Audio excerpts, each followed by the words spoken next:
Hello, friends, welcome back. This is How the Grinch Stole Christmas by Dr. Seuss.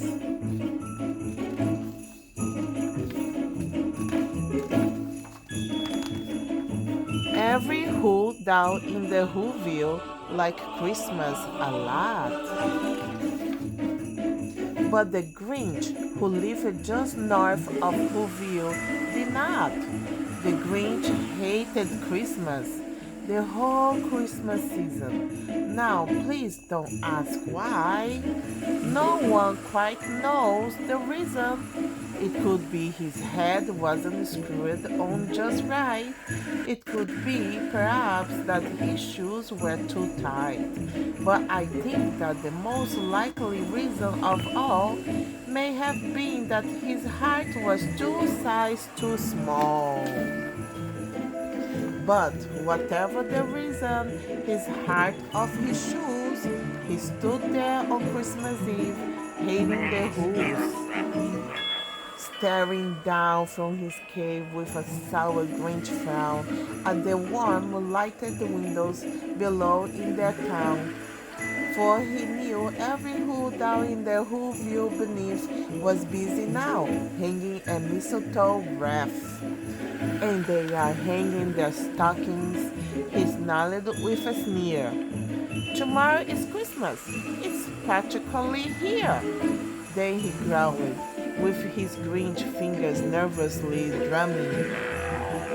I must find some way to stop Christmas from coming. For tomorrow he knew. Mary, all the Who girls and boys would wake bright and early. They'd rush for their toys, and oh, the noise.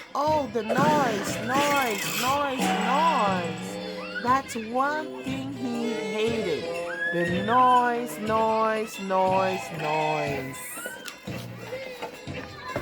Then the Who, young and old, would sit down to a feast. And they'd feast, and they'd feast, and they'd feast. They would feast on Who pudding and rare Who roasted beast, which was something the Grinch couldn't stand in the least.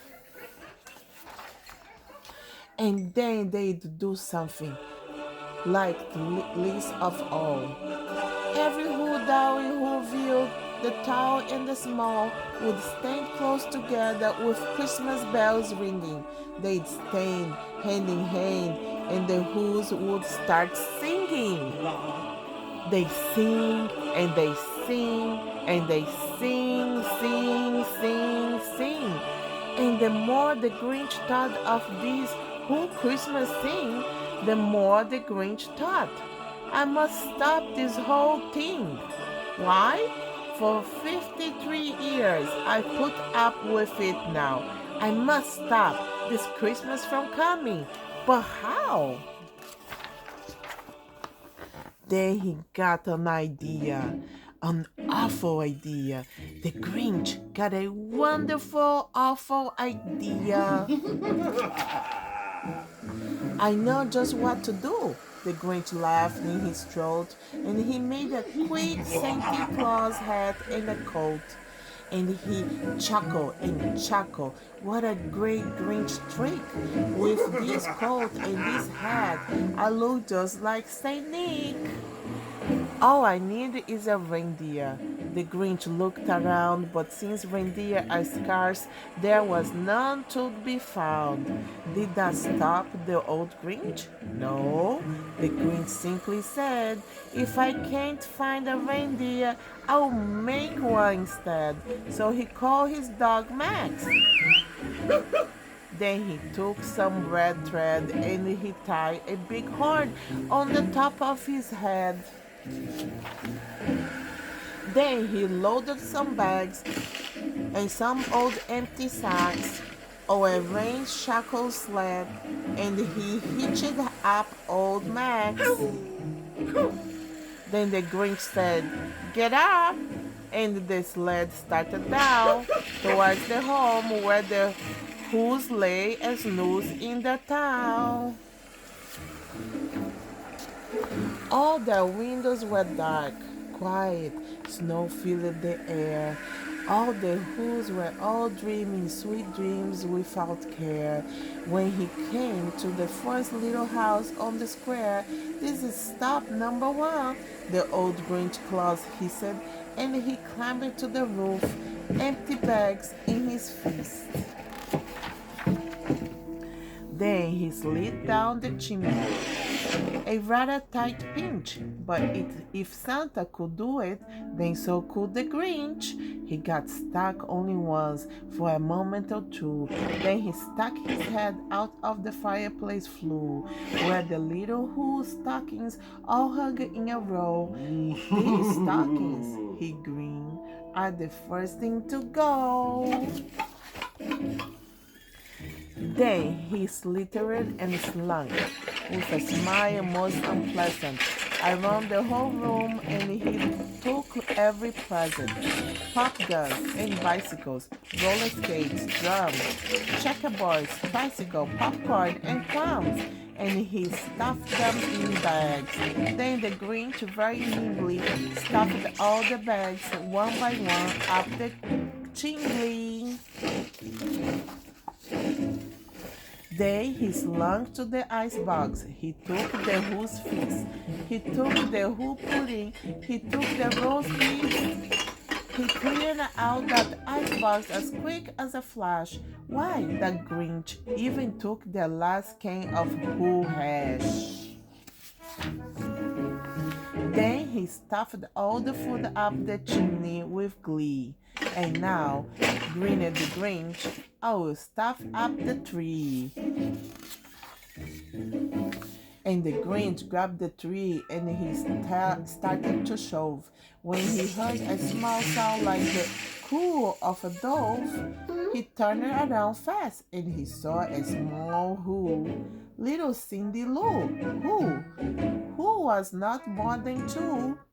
The Grinch had been caught by this tiny Who daughter who'd got out of bed for a cup of cold water. She stared at the Grinch and said, Santa Claus, why? Why are you taking our Christmas tree? Why?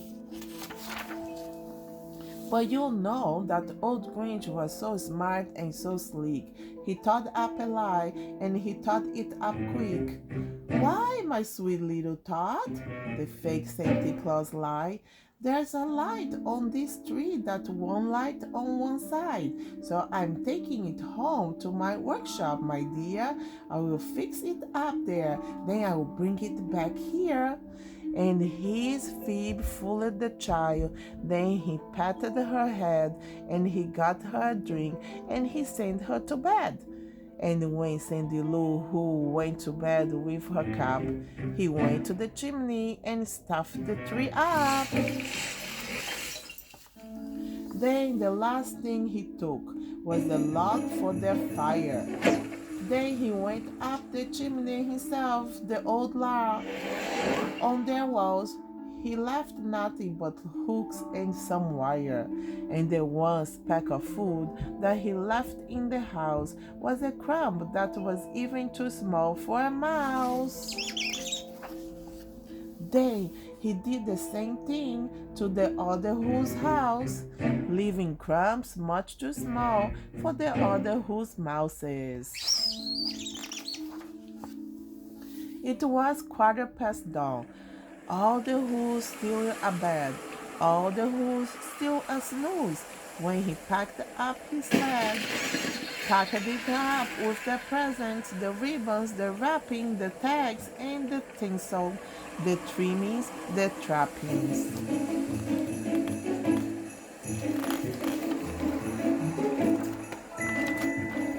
3,000 feet up the side of the mountain Crumpet. He rode with his load to the tip-top to the dumpet. To the Who's. He was grinchily humming. They are finding out now that no Christmas is coming. They are just waking up. I know just what they will do. Their mouths will hang open a minute or two. Then the Who's down in Whoville will all cry boo-hoo.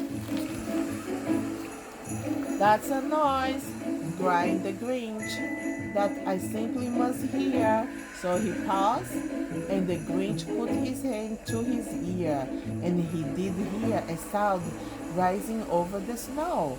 It started in low, then it started to grow. But the sound wasn't sad. Why, this sound sounded merry. It couldn't be so, but it was merry, very. He stared down at the Whoville. The Grinch popped his eyes, then he shook.